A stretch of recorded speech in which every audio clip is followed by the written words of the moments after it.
ఓం నమో వెంకటేశాయ నమః. అప్పుడే ఒక వారం అయిపోయింది, ఇంకో వారం వచ్చేసింది అంటే అస్సలు నమ్మబుద్ధి కావట్లేదు. రోజులైతే అలా గడిచిపోతున్నాయి కదా అండి.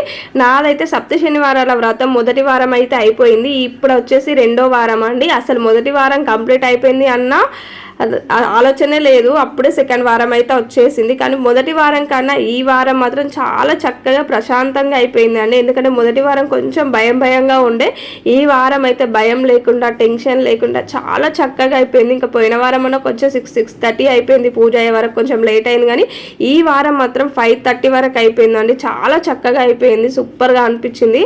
అసలు మనము దీపాలు ముట్టిస్తుంటే ఎంత ప్రశాంతంగా అనిపిస్తుందో అండి, అంత ప్రశాంతంగా అనిపిస్తుంది.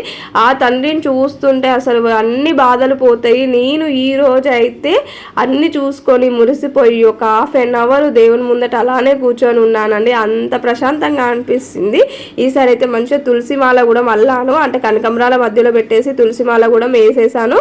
ఎంత చక్కగా అనిపించిందో అండి. నువ్వుల ముద్దలు, పంచామృతాలు అన్ని నైవేద్యం అయితే పెట్టేశాను. ఎవరైనా చేసుకోవాలనుకున్న వాళ్ళు మాత్రం చేసుకోండి, చాలా ప్రశాంతంగా అనిపిస్తుంది. మనకి ఎలాంటి కష్టం వచ్చినా ఎలాంటి బాధలు ఉన్నా ఆ తండ్రిని తలుచుకొని పూజ చేసుకుంటే మాత్రము అన్నీ మనకైతే టెన్షన్స్ అన్నీ పోతాయండి. అసలు చూస్తుంటేనే మనకు టెన్షన్స్ అసలు ఎక్కడి కూడా గుర్తురావు. అంత ప్రశాంతంగా అంత మంచిగా అనిపిస్తుంది. వీడియో చూస్తున్నారు కానీ సబ్స్క్రైబ్ అయితే చేయట్లేదు, ప్లీజ్ సబ్స్క్రైబ్ కూడా చేసుకోండి.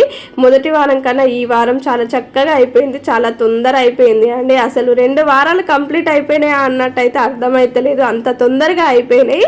పట్టే వరకే మనం అంత అండి, పట్టినాక